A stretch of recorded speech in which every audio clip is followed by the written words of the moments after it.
This is F.D. Recovery, where we interview addicts and alcoholics.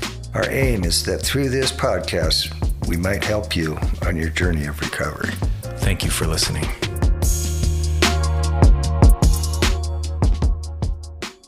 Hello, this is Frank with F.D. Recovery. I'm your host. For those of you that may be new and tuning in, this is the weekly intention portion of the podcast. Basically, what we do, we choose a topic or a spiritual principle, and we try to work it throughout the week. And let me turn off there we go. Try to work it throughout the week and see where it leads us. This is obviously an addiction recovery podcast for those of you that don't know, but most of you that do know have been listening for a while now. So basically, I choose a topic and we crush it, and then we do a recap the next week and so on and so forth. But this week, I chose responsibility for the weekly intention. But before we dive into that, we shall go back to last week, which was self-talk. And we'll do a little recap on how it worked. So the self-talk, man, that one went pretty smooth. The way it worked for me was just kind of watching what I was saying to myself, the narrative, and also, being able to,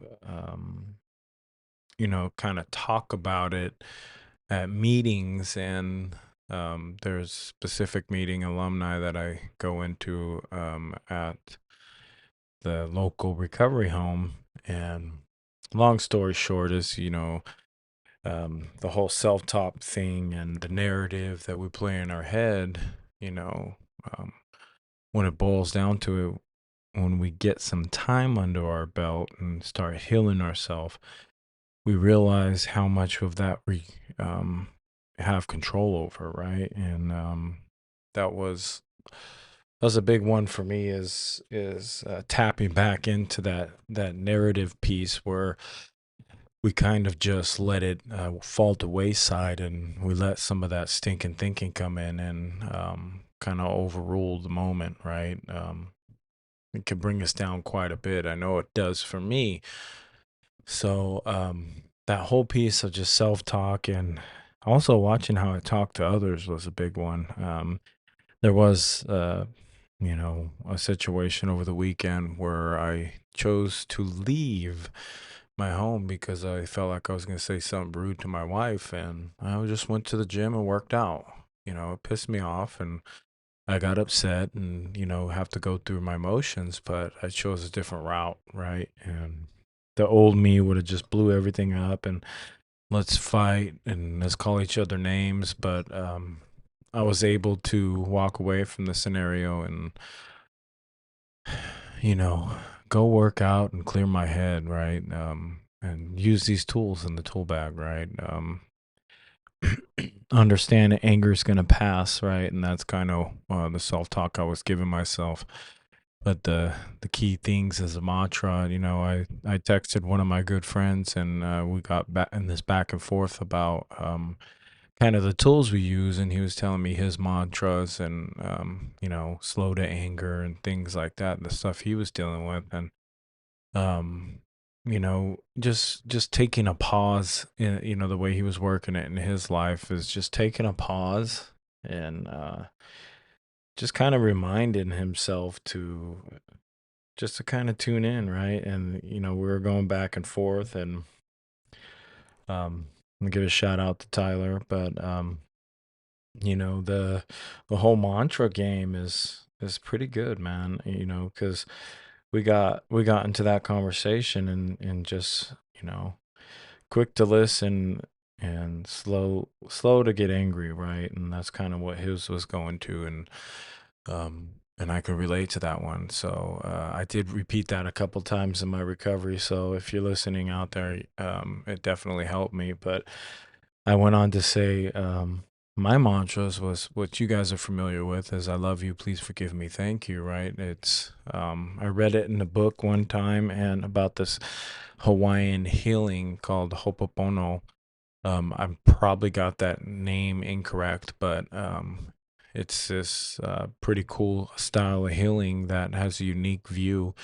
I won't get too into it, but you guys can go read The Zero Limits by Joe Vitale, and it really helped me out, right? And I believe we're a big product of what kind of media we're taking in and what kind of reading we're doing and what kind of stuff we're watching. I do believe that we're a byproduct of that. So feed your mind something good and start reading books. Listen to books if you don't have the time to sit down and read. That's the tool I use, right? Because I'm just so busy, go go go, and that's how I uh, that's how I squeeze my reading in, right? So I even do that with the big book. Sometimes I'll if I don't have enough time to sit down, I'll go because I don't know if it's free on Audible, but maybe I bought it. I can't remember, but yeah, just jump on there and get it in however you can. Right? There's no excuses. So this whole BS behind the self talk of like I ain't got no time and there's all these obstacles, and yeah, you're right. No matter what, there's obstacles, and if you choose to let them stop you, then you're totally making a choice, and that's why we got to take back this narrative and this whole self-talk aspect. It's kind of the thing that I've been kind of cruising on right now is fixing that self-talk and becoming aware of it, because a lot of the times we're not even understanding what the hell we're even saying to ourselves and how negative we're actually being and hurtful. Me and my wife were talking about it on the last podcast of how brutal we can be to ourselves and in comparison to how we treat other people, right? Back in my using though, that just was never the case. I was brutal to myself and brutal to the people around me, and it kind of left me in a dark place and alone in the end, right? So happens for us narcissistic people, and and that's something I had to overcome slowly, right? Is that narcissist in me is like it screams, right? I was always the abuser and the person that would manipulate you and do most of the harm. So I know there's no such thing as innocence except for children, right? And but when you're an adult making choices, you have a choice to be where you're at, and that's what kind of leads us into um, the whole game of accountability and taking responsibility for your own actions, right? So I'm gonna come up off the whole self-talk. I think that we kind of dug into it this right there, and I know I dug into it throughout the week because I was really coherent with myself in the narrative, even when I was angry, right? And I wasn't feeling the best and wasn't saying the best things in my head. It's like those are the times it's easy to do things when everything's going smooth, right? It's obvious, right? It's super easy, but when things go hard, that's when the nose, you put the nose to the grind and you're just like, um, you put this stuff to use, right? Um, when we have it on cruise control and everything's going good and there's no bump in the road, um, you never really, it's not battle tested, right? And so let's see almighty mighty Google. Let's see what they have to say. All right, let's see. So I typed in responsibility, and I'll lead off with this, right? In my life, actually, before I start blabbing on about myself, let's see what they have to say. Responsibility. Ooh, responsibility. All right, Google, we hear you. The state, the state or fact of having a duty to deal with something or having control over someone. A true leader takes responsibility for their team and helps achieve them achieve goals. Right? Let's see. The state or fact of being accountable or to blame for something. Oh, yep. I mean, let's see the true meaning. The quality of state of being responsible, such as moral, legal, and mental accountability. Saying things that are closely tied to it, which is reliability, trustworthiness. Yeah. Um, what is the correct definition of responsibility? The state of being responsible, um, answerable and accountable for something within one's power, control, or management. Ooh. Uh, Synonyms: accountability, answerability, and the essence of being responsible. The responsibility for the is yours. Um, so let's see. Um, Responsibility versus accountability. Well related, they have distinct meanings, particularly in professional settings. Responsibility refers to the tasks and duties assigned to an individual, while accountability signifies being answerable for the outcomes of those tasks and duties. Essentially, responsibility is about doing the job, while accountability is owning the results. Ooh, okay. So, wow, those are so the duty factor, right? He said duty. So, you know, to don't get those confused, right? Because it's easy to kind of, because they're so closely related, we get kind of confused, right? So the responsibilities, the duties, the things that we're going, like, in the end we're gonna be held accountable for, right? By not doing them or doing them. So for me, right, the way responsibility works for me is like, I know today, um, it's more about getting up and at the same time every single day and completing my duties, right? And I know it sounds a little bit on the non-spiritual side, but it totally intertwined with spirituality, right? You know, the hours I work every single day to provide for my family is, they're in the back of my mind and they keep me going, doing 13 hour days or 70 to 75-hour weeks. And, you know, I'm still trying to squeeze in time where I do a Saturday and Sunday where I could spend a little time with them is difficult, right? I have responsibilities, um, and today, I kind of step in that role as opposed to always trying to escape responsibility, because that was a big thing for me, was how I had so many things in my life that I should have stepped up to and should have stepped up for. And I would let either my bad habits kind of steer me away, or my self-doubt. It could have been a number of things that could have been could have been it could have been anything, right? A brisk wind could have took me out, and I just had no stability, right? And I remember back when my first daughter was young, and I was texting my ex, and she's just like, "Man, it was my first time in the tea house," and of course, I was like, "Oh, I'm sober now. Let me see my daughter." Just not any kind of real um there was nothing under me. It was just I was on quicksand, right? And you know this whole responsibility thing is, the staying task focused and and completing it, right? And I just never could do any of that.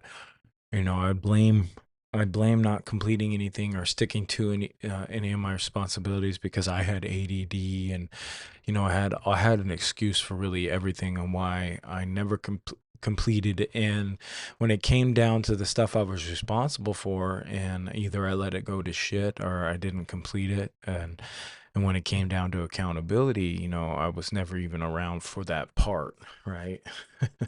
Even when it came down to the actions I was responsible for, when it came down to be getting held accountable for it, I just, I was either running from the law or running from that spirituality within, and never really standing in the light of my own errors and my own mistakes. And that was a hard thing for me to kind of reshape, right? Because none of us, rarely do any of us like that leveling of pride it talks about into that in the book. And I know I hated it, man. If I'm completely honest, right?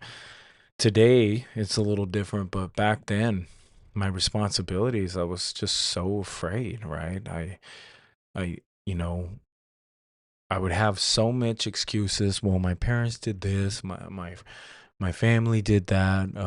I grew up horrible. It was the area I lived in, and I had pretty much just an excuse for why I didn't show up and show up for myself and really do the things. And then when I carry that on into my first child, right?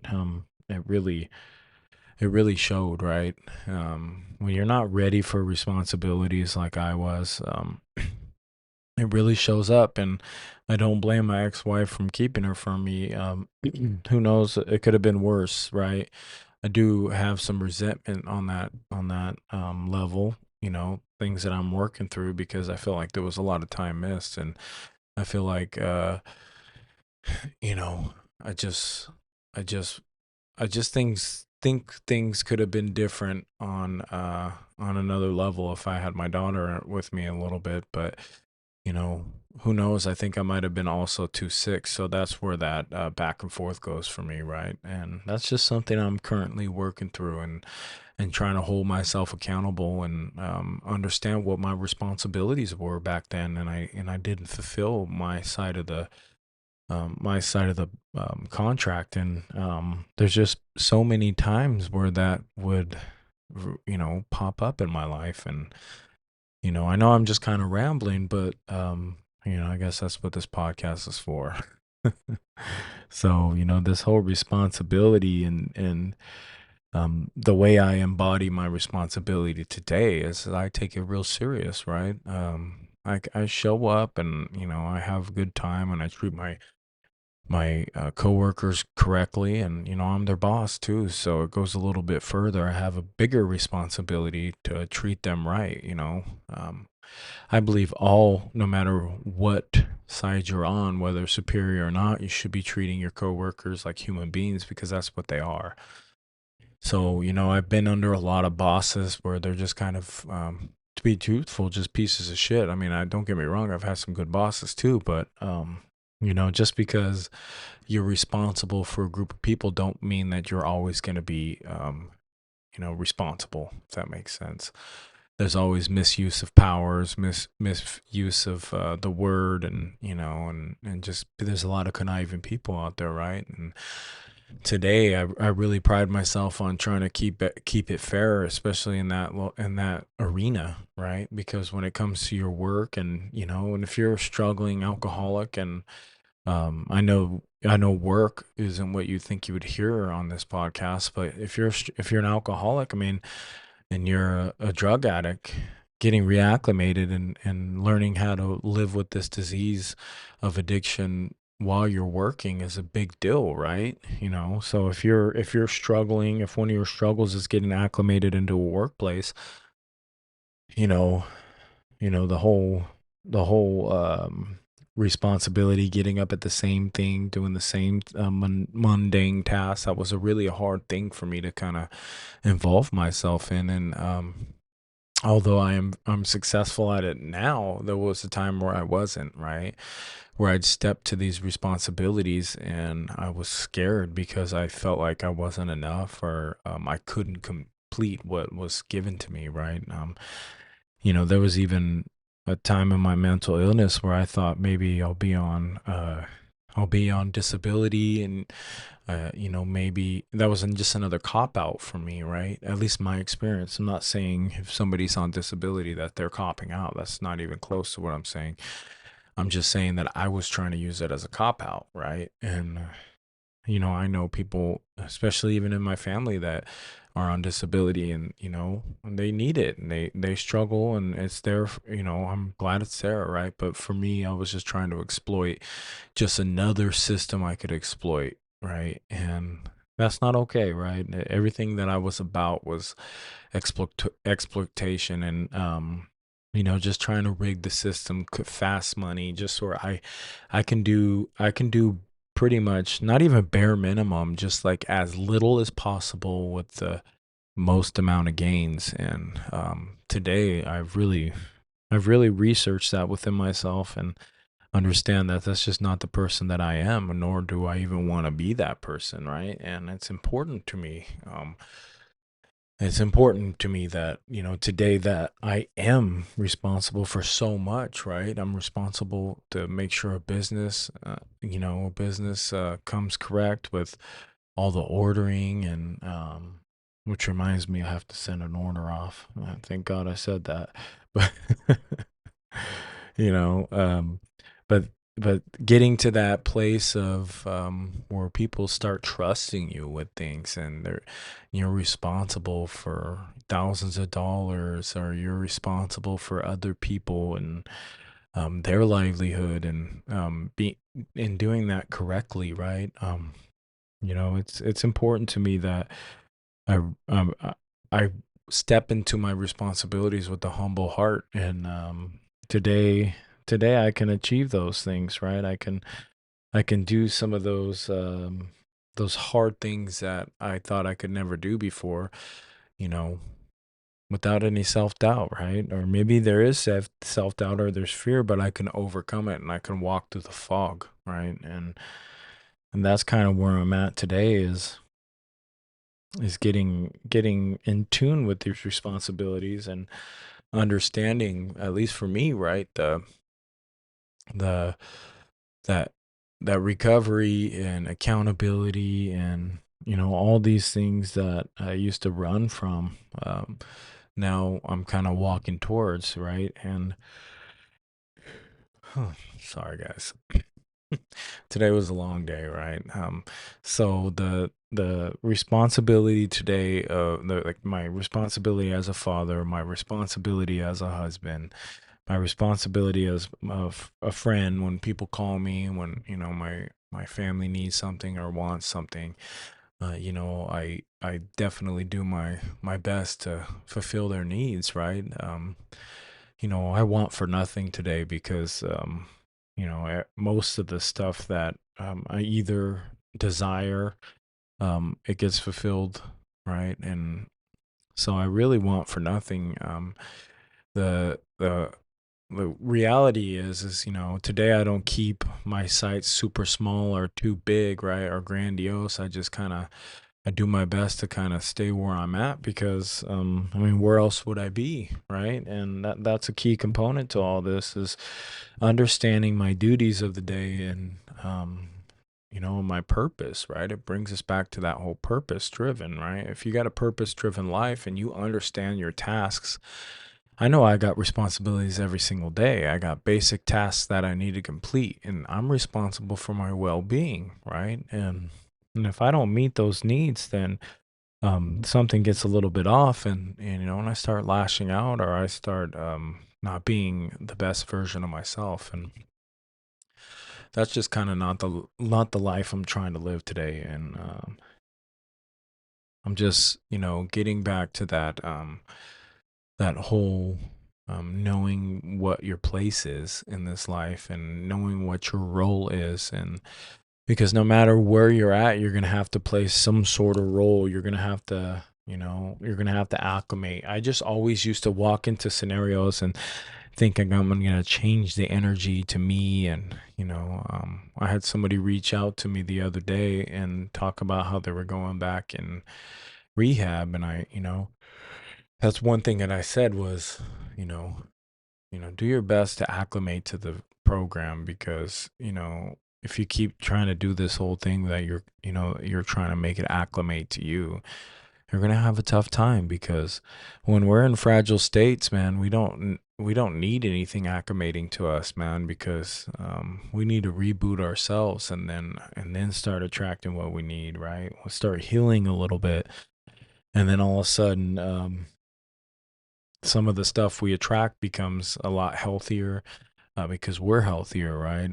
I always used to think, well, man, you should just meet me where I'm at, and if I want to smoke crank, then then you gotta kind of meet me where I'm at. This is my choice, my body, my choice type deal, and it's just not the way it works, right? It works like that for a time, but until until the until it breaks, right? That facade, when it stops being fun. I was speaking at one of the local um, meetings, not this Friday, but last Friday, and once I got to that point where it just stopped working, right? Man, that was such a hard time, because I really loved getting high for a really long time, and it just stopped working, and it just became pain, right? And that was many, many years later, right? It took a long time for it to stop being fun, but it eventually did. And I started realizing, because all the damage and the spiritual toll that I was taking on my life and my mind and my body it was finally catching up to me, right? And there was a reckoning, if you want to call it anything.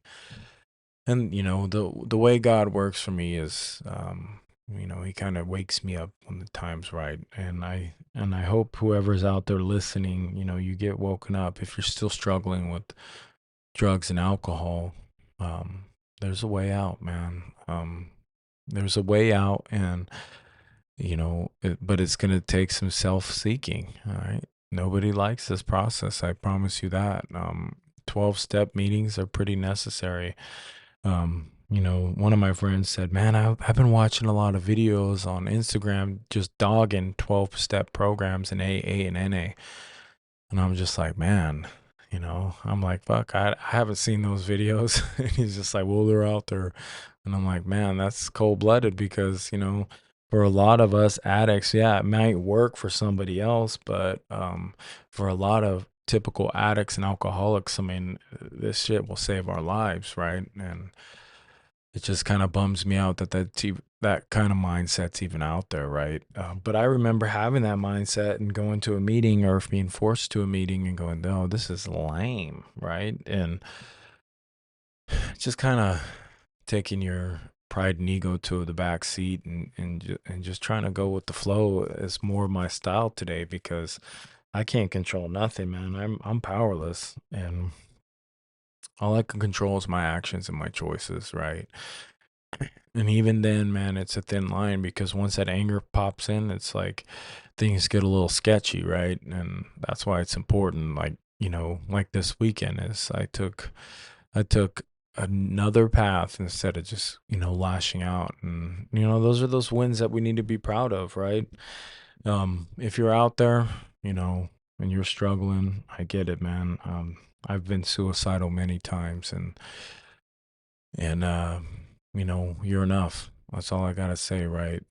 Please give yourself a chance, and if you're using, please get to a meeting. Please try to get into a rehab, man. You'd be surprised about the life that you can create. um I come from a lot of pain, and come from a lot of hurt, and I just know that if I can do it, I know a lot of people out there can do it, right? And I know a lot of people that were way worse off than me that pulled it off, and just know that there's hope. All right. Well, this week is responsibility. So the way I'm gonna try to use it in my life is, just show up for my responsibilities, whether it's day-to-day tasks, whether it's goals that I have, whether my responsibility to my family, my children, no matter what it is, my wife, my job, just stepping into that role, and really trying to bring some spirituality to it, and understand that you're blessed to have these opportunities with your family, with your job. There's people out there that has lost both all at once, right? So trying to bring some spirituality and some God in the mix, and hopefully you could hone that in and step into your duties, man, because we all got a purpose out there. We all got a line of duty, right? And so this week, um, responsibility for the weekly intention. Again, if you're out there, drop a like, subscribe, and share and follow and all that good stuff. This is Frank with F.D. Recovery, and we out. Peace. Thank you for tuning in to F.D. Recovery. A reminder, be kind to yourself on this journey of recovery. Also, call your sponsor, get connected to local support groups, and for one day at a time, stay clean and sober.